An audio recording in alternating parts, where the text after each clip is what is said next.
Olá a todos, olá a todas, sejam muito bem-vindos a mais uma live do Danilo Bifone. Durante todos os sábados, sempre à 1 da tarde, eu, Danilo Bifone, recebo pessoas relevantes do cotidiano de São Paulo. A minha convidada de hoje é a Cláudia Visoni, jornalista, permacultora, hortelã urbana e codeputada pela bancada ativista. É um prazer imenso tê-la aqui conosco, Cláudia. Eu agradeço demais você ter aceitado esse convite. E, para começar, eu gostaria de saber, Cláudia, como é essa história? Você era jornalista, você trabalhava com moda, frequentava a High Society, e de um dia para outro você falou, olha, quer saber? Eu quero me reconectar à natureza. Como é que foi? Conta pra gente. Não foi de um dia para o outro, não. Na verdade, eu estava querendo compartilhar essa live na minha página, mas eu não sei onde está, Danilo. Ela tá Me na diz, página Danilo Bifone, do Facebook? do Facebook. Ah, agora achei. Agora eu vou compartilhar para o pessoal mandar pergunta. Bom, eu sou jornalista, né? Sou mesmo. Minha vida foi mudando bastante. E acho que tudo isso começou, essa mudança de rota, tem a ver com a decisão de ter filhos, né? Eu tenho filhos gêmeos de 19 anos, e na época Certo. que eu engravidei deles, eu estava assim no auge da minha carreira de jornalista e executiva. Eu fui diretora de redação na Editora Abril durante muitos anos, eu trabalhei em revistas femininas, e no ano 2000, que foi o ano que eu engravidei, eu tinha saído da Abril depois de 14 anos de trabalho e eu era diretora de conteúdo da Obsidiana, que era um portal feminino multinacional. Então eu era assim, executiva de startup de internet e eu engravidei. E ao longo daquele ano maluco, teve a queda da Nasdaq, eu tinha que demitir pessoas. Quando eu demitia pessoas, as crianças na minha barriga chutavam. Aí eu fui percebendo energias muito dissonantes, né?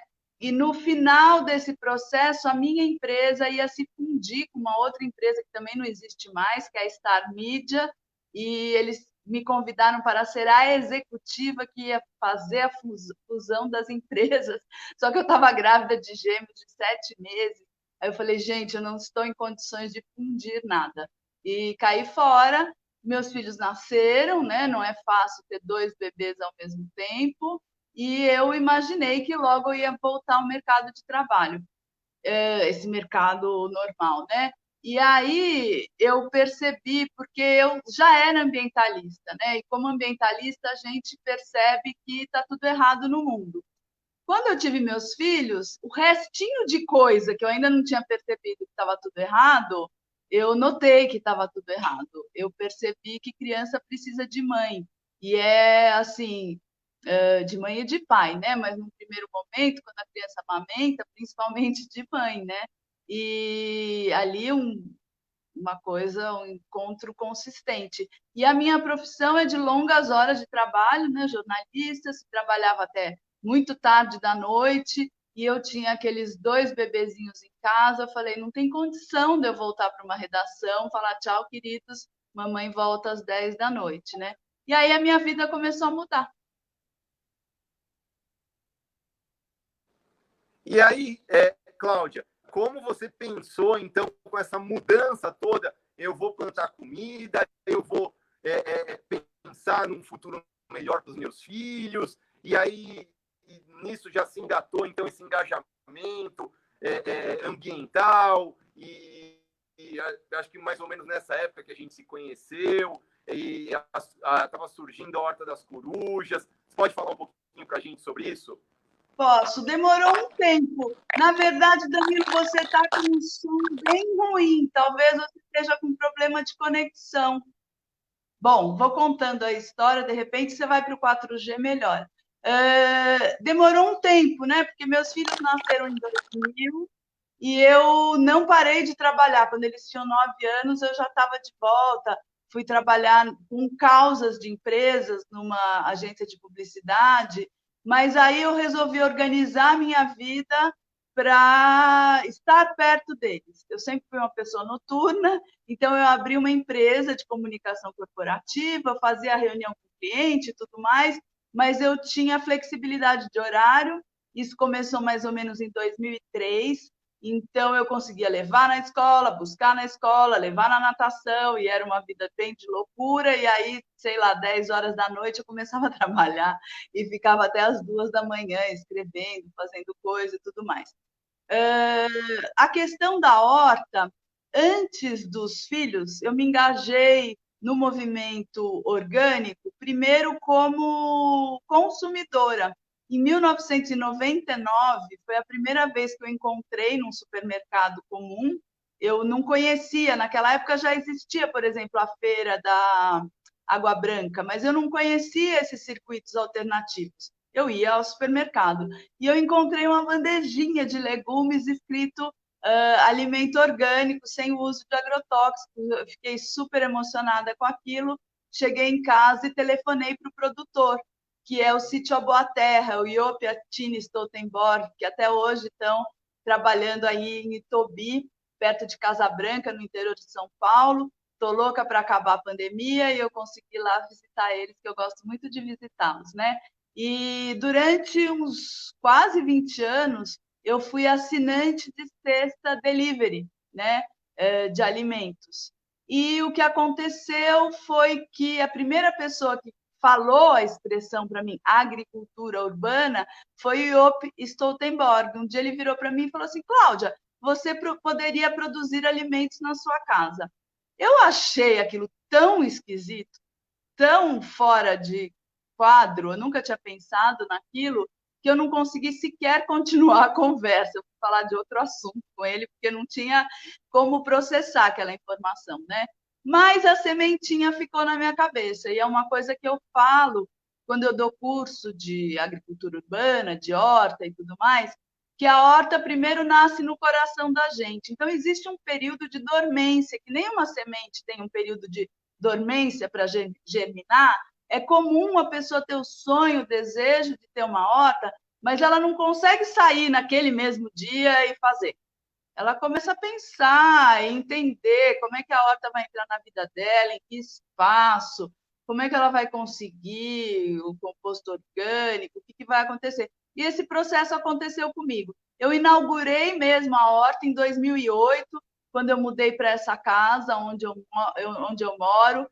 Eu tive a oportunidade de... A gente construiu a casa, né? Assim, era um terreno, e a gente fez o projeto e tudo mais. E para mim a casa já era uma horta com uma casa do lado, né? Então, no dia que eu mudei para cá, que foi setembro de 2008, fazem 2 anos, para mim, eu considero... Eu já estava plantando uma coisinha ou outra na outra casa, mas eu considero essa mudança a minha estreia no mundo da agricultura. Perfeito, Cláudia. E como surgiu, então, uma horta no meio de uma praça no centro de São Paulo, na Vila Madalena? Vocês tinham uma Praça das Corujas, decidiram um dia ir lá e cavocar o terreno e fazer uma horta? Como é que foi? Então, foi o seguinte. Na verdade, eu comecei a plantar na minha casa, todo mundo começou a achar que eu era louca, porque não estava na modinha em 2008 fazer horta em casa.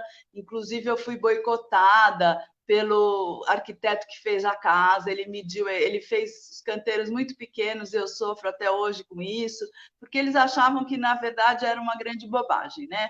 E muitas pessoas. Então, eu estava aqui sozinha, aprendendo sozinha. É bem difícil a agricultura, isso é uma das coisas que eu também já tive esse preconceito. Como a agricultura na nossa sociedade ela é praticada, em geral, pelas pessoas que não tiveram acesso ao ensino formal, né, formação acadêmica, não estudaram muitos anos, muitas vezes são pessoas analfabetas, a gente que foi para a universidade se acha super inteligente e acha que vai tirar de letra. Não é, é um conhecimento muito sofisticado, e mesmo com 12 anos de trabalho, eu ainda me considero uma agricultora iniciante, né? Enfim, mas eu estava aqui na minha casa, aprendendo aos trancos e barrancos, achando que eu era a única louca que tinha tido essa ideia, e eu tinha tido essa ideia porque, de tanto estudar as questões das mudanças climáticas, do esgotamento dos recursos naturais, eu cheguei à conclusão de que o hábito de produzir alimentos precisa, que os nossos avós e bisavós sempre tiveram, ele precisava voltar, e eu resolvi me tornar uma pessoa que aprende para ensinar, que é o que eu faço até hoje, né? E eu estava muito sozinha, e um dia uma amiga escreveu no Facebook, aqui no Facebook, agricultura urbana, aqui vou eu. Era um workshop da Tatiana Asker, que também é jornalista, que tinha andado pelo mundo visitando projetos de agricultura urbana. E eu fui lá, e lá eu comecei a encontrar minha tribo, fiquei amiga da Tatiana, que é minha amiga querida do coração até hoje, ela mora em Botucatu hoje, e juntas nós criamos um grupo no Facebook que chama Hortelões Urbanos, que está a 1000, tem 9 anos de idade, tem 82 mil pessoas, o Danilo também faz parte, e está todo mundo convidado, e esse grupo foi e é ainda muito importante como ponto de encontro para as pessoas se encontrarem e se articularem. E a ideia de criar a Horta das Corujas começou a ser discutida dentro dos hortelões urbanos.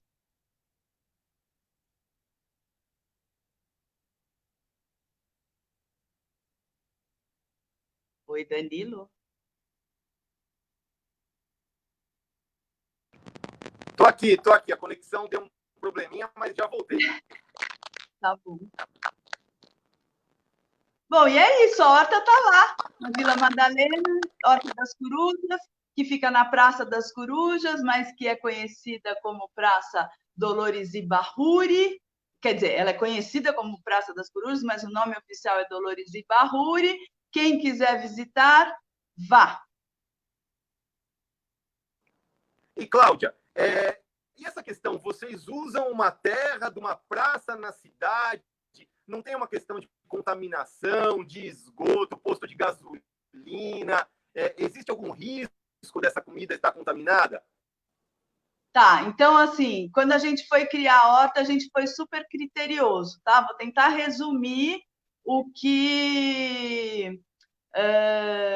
tudo que a gente fez, né? Na verdade, quando se vai criar uma horta em espaço urbano, é super importante conhecer o histórico daquele lugar, né? E eu cresci perto da Horta das Corujas, então eu tinha visto, né, o que era antes de ser uma praça. Aquele lugar nunca foi... Aquele lugar foi Mata Atlântica, depois foi pasto, depois foi uma favela que foi desmontada nos anos 70, depois ficou uma área lá que era conhecida uma ocupação de um senhor chamado Felipe, que criava cavalos, e depois virou praça. Então, a sociedade industrial não passou por lá, não tem contaminação química.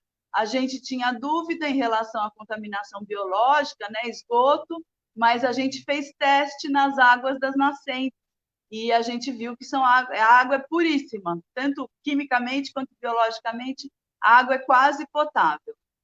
Eu conversei com a CETESB, né, e o que eu aprendi é que existe um mapa de áreas contaminadas que a CETESB tem. Então, se você vai fazer uma horta em algum lugar, pesquisa esse mapa de áreas contaminadas que está na internet.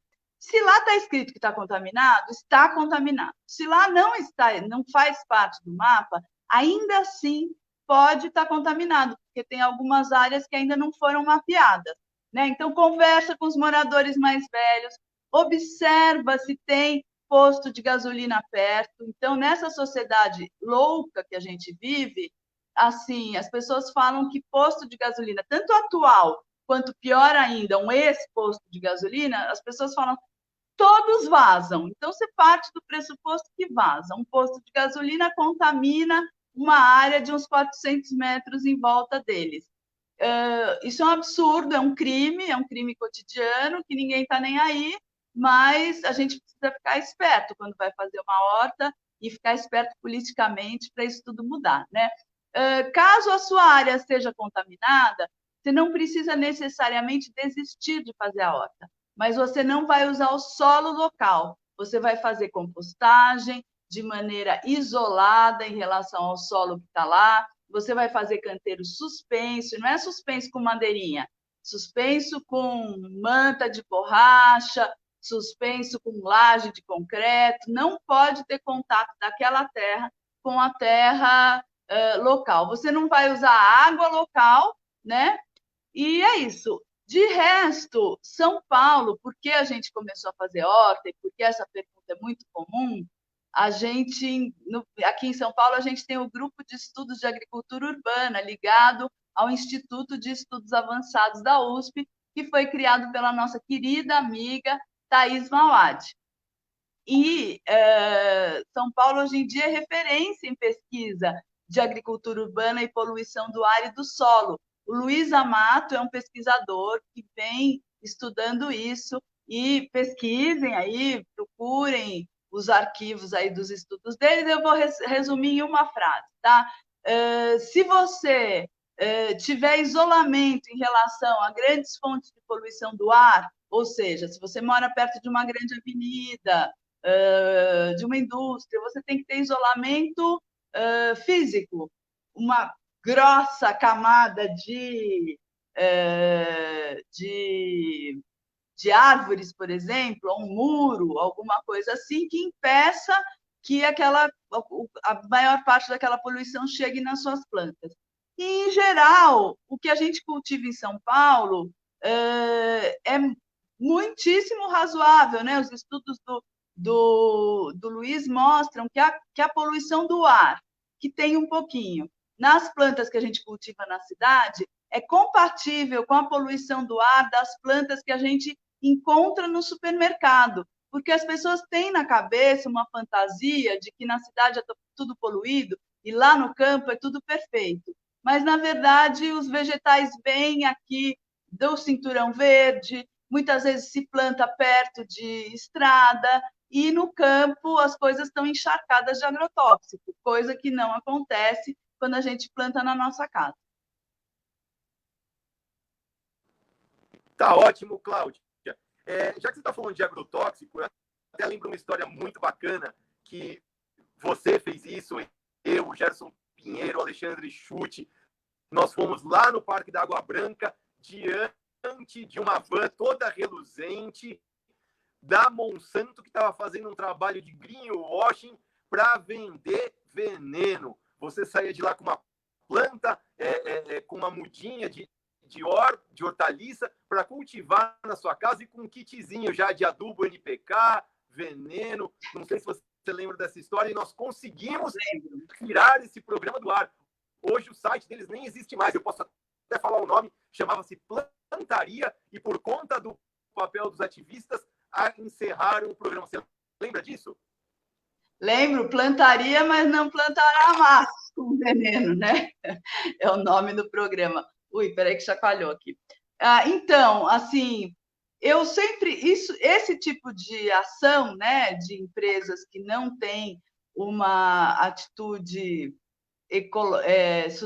ambientalmente correta, é chamado de greenwashing, né? Greenwashing em inglês significa lavagem verde. É você criar ali um programa, uma história para parecer que você é super ecológico, não sendo, né? Isso é muito comum, e é uma coisa que eu também falo nas aulas. Greenwashing é um negócio que para as empresas é muito perigoso, porque aquilo vai atingir as pessoas que estão no limiar, muitas vezes, de um nível de informação e de consciência sobre os processos mais profundo, né? E aí, eles, ao lançar esse programa, eles não tinham consciência da consistência e combatividade da nossa rede de formiguinhas, né? Que a gente está aí. Formiguinha é aquilo, né? O mundo é um verdadeiro formigueiro. As formigas estão em todo lugar. Se a gente maneja bem o solo e tudo mais, a gente convive muito bem com elas. Mas tem aqui até aquela música, né, que os indígenas cantam, passa ligeiro, quem não mexe com a formiga, não sei o que, não atiça o formigueiro, mexe com a formiga, atiça tudo. Então, mexeu com a formiga, quem não pode com a formiga, não atiça o formigueiro. Isso, é isso aí. Então, eles mexeram com as formigas e o formigueiro inteiro foi para cima deles, para mostrar inconsistência, para mostrar que as práticas dessa empresa, na verdade, estão arrasando ecossistemas e tudo mais, e eles recuaram, né? Foi isso que aconteceu. Tá ótimo, Cláudia. E agora a horta em si, bom, horta instalada, vamos falar com a prefeitura liberou, como é que foi? Foi fácil? Então, assim, a Horta das Corujas a gente brinca que é uma horta protegida por muitos anjos, né? Porque uma série de coincidências aconteceram, né? A gente foi articulando de um modo semi-oficial. A gente ia fazer a horta de qualquer forma, né? Na base da guerrilha verde. Eu não sei se o pessoal sabe o que é guerrilha verde, tem esse nome que a gente não gosta de usar muito, porque as pessoas podem achar que é alguma coisa relacionada à violência, mas não é. Guerrilha verde é uma tática de ação que existe em vários lugares do mundo, que é simplesmente você ir cuidar de um espaço público sem ficar muito pedindo permissão. Esse era o nosso objetivo. No meio do caminho, eu conheci a Madalena Buso, que na época era conselheira do CADES, né, que é o Conselho do Meio Ambiente aqui da região de Pinheiros. Depois eu me tornei conselheira do CADES, e ali na praça já tinha uma composteira. Um dia eu fui conversar com ela sobre compostagem, falei que tinha um grupo com interesse de fazer uma horta lá, mas que a gente não ia entrar em contato com a prefeitura, porque era muita burocracia, eles não iam atender a gente nunca e tudo mais. E a Madalena, como era conselheira, ela tinha o contato do subprefeito. E ela falou, o subprefeito era o Coronel Sérgio, era a época da gestão Kassab. A gente é muito agradecida ao Coronel Sérgio, porque ele foi muito bacana. Na verdade, ele não complicou, ele simplificou a história, né? A Madalena mandou uma mensagem perguntando se tudo bem criar uma horta lá, e ele respondeu em linguagem de coronel, falou assim, cria, mas cria direito, que senão eu vou lá com o trator e destruo tudo. Mas aquilo foi... Mas isso a gente tem na cabeça até hoje, e é um recado que eu passo a todo mundo que quer criar uma horta comunitária. Quando você cria uma horta comunitária, você puxa para si a responsabilidade de cuidar daquele espaço. Então, todo problema, toda treta, todo BO que acontecer naquele lugar, mesmo que não tenha nada a ver com você, é seu problema, você vai ter que se virar. Então, as pessoas imaginam que cuidar de uma horta comunitária é chegar lá com uma semente, num canteiro que está magicamente preparado e fofinho, pronto para você pôr a sua semente, e aí você vira as costas e você vai embora. Na verdade, cuidar de uma horta comunitária tem muito mais a ver com catar lixo que as pessoas deixaram.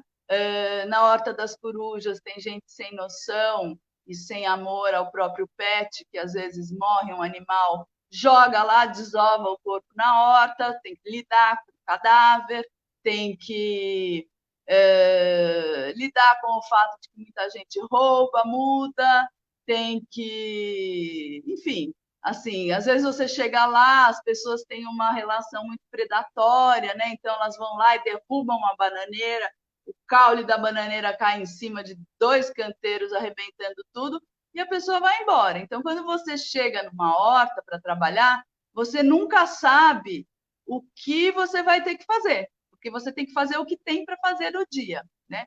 E às vezes chega no extremo de ter que retirar cocô, né? Mas é isso. Mas, enfim, só para falar que foi uma conversa informal, recentemente as hortas comunitárias foram mapeadas pela prefeitura. Então, a gente é oficial, mas não tem um documento, ainda não tem um procedimento, né? o mapeamento SP mais rural, que mapeou as hortas, então a Horta das Corujas está lá. A gente tem reconhecimento da ONU, mas assim é uma oficialização muito tênue ainda.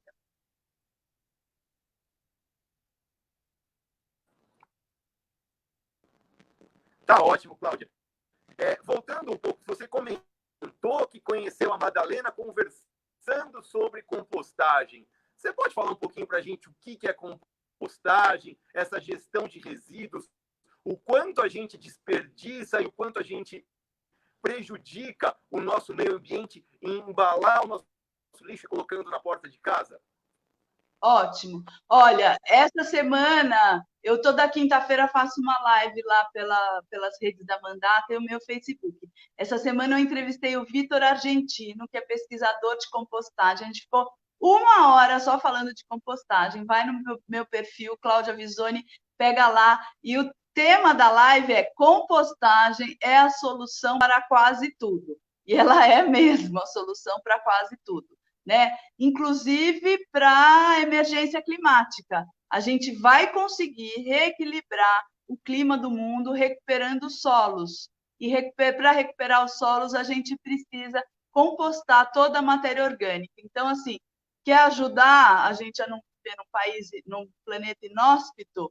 Faça compostagem. Exija do candidato que você pretende votar, exija o compromisso dele com a compostagem. Aqui em São Paulo tem uma iniciativa que chama SP Composta Cultiva, que é uma carta compromisso para candidatos a prefeito e candidato a vereador.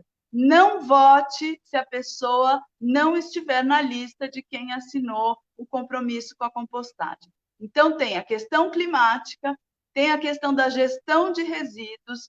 50% dos resíduos domésticos da gente são resíduos orgânicos que não deveriam nunca estar indo para o aterro, porque é a matéria-prima maravilhosa para a regeneração do solo e para a agricultura. Só que quando você joga aquilo no aterro, misturado com pilha, resto de tinta, produto químico, você está contaminando essa matéria orgânica. Isso precisa ser separado de tudo que é contaminante químico. E aí a gente deixa a natureza fazer o trabalho dela, que é reciclar os nutrientes. Bom, o que acontece se todo mundo, como o Danilo e como eu, fizer compostagem em casa e não enviar o lixo, o resíduo orgânico, né, para a coleta? Acontece que do dia para a noite, 50% do resíduo vai desaparecer. O que significa isso? Que os enormes e bilionários contratos com as empresas de coleta e destinação de lixo vão ter que ser revistos, porque a gente vai poder pagar metade. E os aterros, que são caríssimos e que estão sendo todos, como se chama isso? Esgotados, a gente não tem mais onde pôr resíduo, eles vão durar muito mais. E o manejo deles vai ser muito mais simples, porque quando você mistura a porção úmida e orgânica do lixo com a parte que é reciclável, vidro, papel, essas coisas, sei lá, o manejo daquela parte reciclável fica muito pior, porque vai estar misturado com coisa que apodrece, cheira e tudo mais. Então, assim, compostagem é a solução para os cofres públicos, é uma solução de saneamento. Então, vou dar uma outra indicação, que é um projeto que chama Revolução dos Baldinhos, que começou em Florianópolis há algum tempo, e é um projeto, assim, inspiração mundial. E por que aquele projeto começou? Porque ali, numa comunidade pobre de Florianópolis, 2 crianças tinham morrido de leptospirose. O que acontece? Matéria orgânica que fica solta por aí, atrai rato, atrai barata, e as crianças morreram. Então, esse projeto começou para retirar o resíduo da casa das pessoas, para diminuir esses vetores, né? Vetores são esses bichos que transmitem doenças. Então, assim, tem gente que tem nojinho e que acha que compostagem atrai barata e rato. É o contrário. Você separa aquele material, cobre com matéria seca, aquilo deixa de ser acessível à barata e ao rato e passa a ser passa a entrar no processo de se transformar em adubo, né? Então, é super, hiper importante que todo mundo vire ativista da compostagem. A gente quer, sim, que exista compostagem da coleta municipal, mas o principal é a gente começar em casa, porque começando em casa, a gente entende os benefícios e passa a ser divulgador dessa causa. Tá ótimo, Cláudia. Você que chegou agora, está acompanhando essa maravilhosa live com a Cláudia Visoni. Deixe o seu like, compartilhe essa live para que possa aparecer na sua timeline, para que os seus amigos tenham a oportunidade de ouvir a Cláudia Visoni. E se você perdeu, não tem problema. Basta acessar o canal Danilo Bifone do YouTube, se inscrever no canal e ativar o sininho para receber essa e as demais notificações de excelentes lives que a gente costuma fazer sempre aos sábados, à 13h. E você está assistindo? Deixe sua pergunta. Ao final, a Cláudia vai responder, vai ter a oportunidade de responder a pergunta de todo mundo. Cláudia, dando continuidade ao nosso papo, voltando um pouquinho para a questão da compostagem. Em termos de insetos, ratos, a gente sabe que, eventualmente, aquele aumento de temperatura que você tem nos pátios de compostagem, chegando até 80 graus Celsius de temperatura, não tem rato, não tem barata que sobreviva aquilo. E em casa, dá para fazer compostagem? Dá para fazer com minhoca? Como é que faz? Então, a gente pode e deve, né?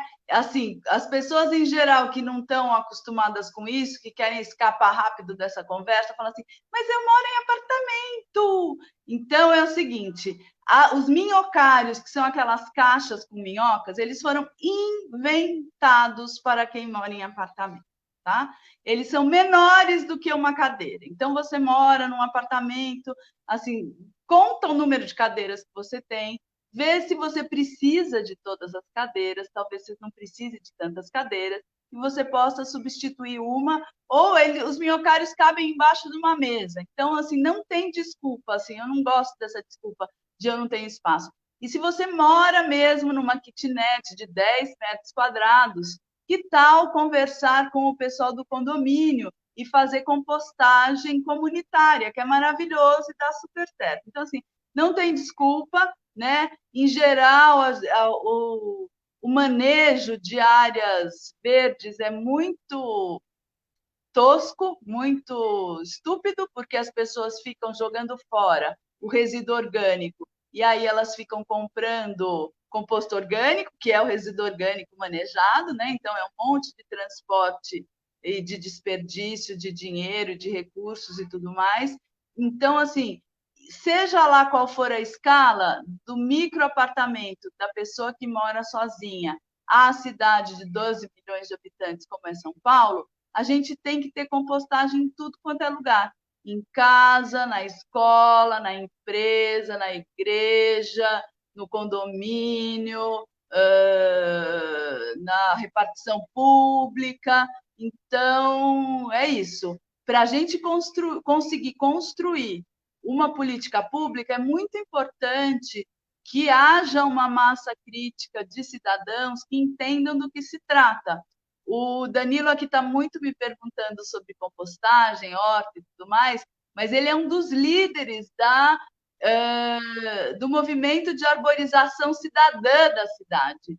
E eu também faço parte disso, né? Sou aprendiz dele. E, assim, a gente vê o quanto as pessoas são ignorantes, o quanto as pessoas estão desconectadas desse processo, né? E muitas vezes elas pagam com a própria vida mesmo, porque existe um monte de morte evitável no caso da arborização, que as pessoas estão gastando a energia delas para odiar a natureza, e quem odeia a natureza odeia a si mesmo, né? E as consequências muitas vezes são trágicas.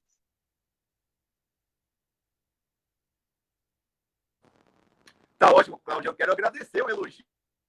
Obrigado. Fico muito contente em receber um elogio de uma pessoa assim tão importante. Falando em pessoa importante, Cláudia, Eu quero que você conte para a gente um pouquinho dessa história da sua entrada na política. Você era uma hortelã e, de repente, conseguiu uma votação extraordinária e se tornou codeputada juntamente aí com a bancada ativista, que mostrou quanto o paulista está preocupado, então, com essas questões ambientais. Conta um pouquinho dessa trajetória para a gente, por favor. Tá. Eu sou uma pessoa do diálogo. Eu lamento profundamente o momento de polarização política em que a gente vive. Eu lamento profundamente o discurso de ódio, tanto da direita contra a esquerda, quanto a esquerda contra a direita. Eu sou uma pessoa de centro-esquerda, mas que eu respeito quem quer ser liberal, quer ser centro-direita. Eu tenho dificuldade com os radicais, né? Mas, assim, eu entendo, a pessoa sendo honesta e democrática, eu acho que dá para a gente conversar. Eu não tenho grande amor pela política partidária, pela política institucional, embora hoje em dia eu faça parte dela, e não estava nos meus planos entrar nesse mundo. Eu estava já achando que eu estava fazendo a minha parte, né? Trabalhando na Horta das Corujas, disseminando essas informações, articulando 1000 movimentos em São Paulo, né, junto com essa rede maravilhosa, o movimento da arborização, da compostagem, da proteção de abelhas, da ocupação de espaço público, já estava bastante ocupada e achando que era isso aí. E o pessoal da bancada ativista, que é um movimento de renovação política, entrou em contato comigo em 2018, e eu fui conversar com eles, para ser sincera, só para dizer não de uma forma gentil. Eu já tinha até um discurso preparado, muito obrigada, é uma honra vocês me convidarem, mas eu trabalho, eu gosto de ter diálogo com diferentes pessoas, diferentes partidos, não quero, né? Só que quando eles me contaram a proposta de fazer uma campanha coletiva, juntando ativistas de diversas causas, eu achei aquilo tão genial que eu não consegui dizer não, e mudou minha vida, e eu embarquei nessa turma, né? Quando nós nos elegemos, nós éramos 9 codeputados, a gente teve uma votação expressiva, foram 150 mil votos, somos os 10º mais votados, né, na Assembleia Legislativa de São Paulo. Em seguida, a Anne, minha querida companheira, por razões familiares, mudou do Brasil, ficamos em 8 pessoas, e agora tem 3 codeputados que estão licenciados para se candidatar a vereador, uma iniciativa que eu apoio, porque é muito importante que a gente vá ocupando esse espaço da política institucional. Inclusive, eu recomendo que todo mundo que tem aí atuação de liderança, de movimento, atuação cidadã, se candidate. Não precisa necessariamente para ser presidente, governador, prefeito, senador, vereador, né? Você pode participar do Conselho de Meio Ambiente, você pode ser síndico do seu prédio, você pode ser diretor do seu clube esportivo, mas é importante que a gente vá ocupando esses espaços onde se toma decisões, porque as decisões que estão sendo tomadas não são de boa qualidade, como a gente está vendo nesse país que a gente está vivendo, né? Bom, aí começou essa aventura de ser... Hoje em dia, né, a gente está muito feliz porque a nossa experiência e também a experiência de 2 outros mandatos coletivos no Brasil, que é um mandato de Alto Paraíso e as juntas, que são 5 mulheres que são codeputadas no Recife, né, em Pernambuco, a gente está inspirando centenas de grupos pelo país que estão se candidatando coletivamente. Isso, para a gente, já é assim a realização de uma mudança que a gente queria ver. E eu estou muito curiosa para entender o que vai acontecer depois do dia 15 de novembro, quantos coletivos vão estar por aí com mandatos, para a gente trocar experiências e ir aperfeiçoando essa fórmula, né? Então, fizemos a campanha, fomos eleitos, e a cada dia a gente vai aprendendo como é que é dividir um cargo de deputado, né? E tem sido uma experiência maravilhosa. Tá ótimo, Cláudio. Você citou o mandato coletivo de Alto Paraíso, foi um mandato para a vereança, né? Eles eram co-vereadores, e eu tive a oportunidade de ter estudado com um deles, que é o João Yuji. Ele foi contemporâneo na minha classe no Lago São Francisco. E hoje ele é candidato a prefeito lá de Alto Paraíso, está liderando aí as pesquisas. Tenho muito orgulho de ter sido amigo dele. Aí. Que legal que ele é seu candidato, ele é seu colega. Com o João Yuji dentro em pouco. E já temos a primeira pergunta, Cláudia, chegando ao finalzinho, o pessoal mandando perguntas. Se você não mandou ainda, mande a pergunta que a Cláudia vai responder agora ao vivo. A pergunta é de Marisa Tavares Fernandes, querida Marisa, sempre nos acompanhando. Ela pergunta, a Cláudia já respondeu a minha pergunta sobre compostagem em apartamento, mas eu não sei onde vende essa caixa para usar em apartamento. Precisa comprar? Dá para fazer em casa? Como que é essa questão da caixa para fazer em apartamento a compostagem, Cláudia? Tá. Marisa, é o seguinte, tem para comprar sim, tem umas caixas inclusive chiques e maravilhosas, tem uma caixa da Morada da Floresta, se você procurar a Morada da Floresta, é um negócio social, vale a pena investir, ela é um pouco mais cara, mas beleza. Você pode fazer também, existe muito tutorial de construção de minhocário, né? Tem a minha amiga do Coletivo Terra, que é a Paula Lopes, a Popó, ela dá workshop sobre isso, e esse coletivo ensina. Eu vou simplificar ao máximo, assim, só para você entender, e depois você vai procurar vídeos mais detalhados na internet. Você pode ir numa padaria e buscar aqueles baldões brancos, assim, que chega ingrediente de coisa lá de comida, né? Então você empilha um balde em cima do outro, 3 baldes, o balde de baixo você não fura, os baldes intermediários você fura com furadeira número 6, bota a tampa, tá feito. Aí você vai precisar de minhocas californianas, né? Não é a minhoca de solo da gente. A minhoca de solo da gente, ela não gosta de morar em apartamento, né? Que é a caixa de plástico. Tem uma comunidade imensa já em São Paulo de pessoas que têm minhocário em casa e você pode pedir doação. E aí é isso, tá? Mas assim, a compostagem tem 1000 guias na internet e tudo mais. A compostagem, ela acontece, sempre ela vai acontecer. Faz parte da natureza. Uma matéria orgânica vai se decompor. A gente usa técnicas, caixas, isso e aquilo, para a gente controlar e manejar de uma maneira que seja mais prática e confortável para nós. Para não juntar mosca, para não atrair barata, para não atrair rato. Mas, assim, como diz o Júlio Avanzo, que é permacultor, meu amigo, e entusiasta da compostagem também, se você fizer tudo errado, aquele negócio vai apodrecer, que é o mesmo que você quer que aconteça. Tá ótimo, Cláudia. A última pergunta do Lucas de Sá. Lucas de Sá acabou de mandar aqui, ótima live. Cláudia, como é discutir a questão do verde e meio ambiente dentro da LESP? Há possibilidade de diálogo com setores mais reacionários da sociedade? Então, Lucas, é o seguinte, a gente é formiguinha, né, chegando lá. Então, a gente que trabalha com solo sabe que a formiga é uma espécie, elas são minhas amigas, eu amo formiga. Formiga é uma espécie pioneira. Ela chega quando o solo está compactado, duro, sem matéria orgânica, e ela que vai começar a regeneração.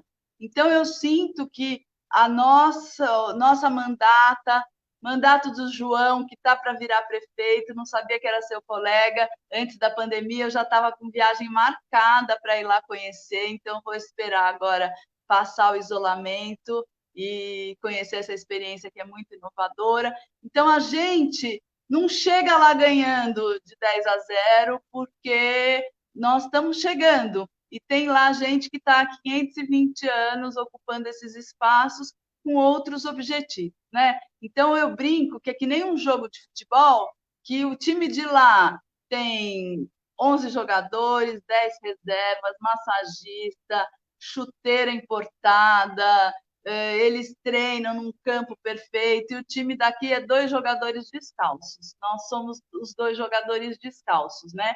Para você ter uma ideia, a maior frente parlamentar da Assembleia Legislativa de São Paulo é a frente do agronegócio. Então, assim, esse caminho nessa legislatura de chegar lá fazendo umas leis super agroecológicas, elas não têm chance de passar.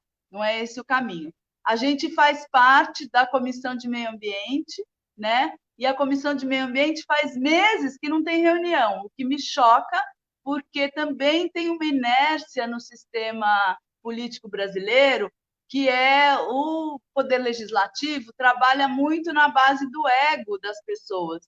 Então, é aquela fábrica de leis muitas vezes que todo mundo sabe que não vai pegar, mas é a lei que o fulano de tal fez. Então, assim, grande parte da energia do legislativo fica na votação dessas leis, né? E o Estado estava queimando com um monte de floresta, e eu fui questionar a Comissão de Meio Ambiente.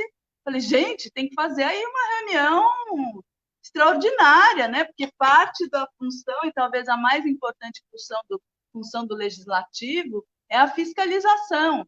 E ninguém me deu ouvidos, assim, não teve reunião, porque o que eu queria saber é o seguinte: de quem é a responsabilidade por cuidar da questão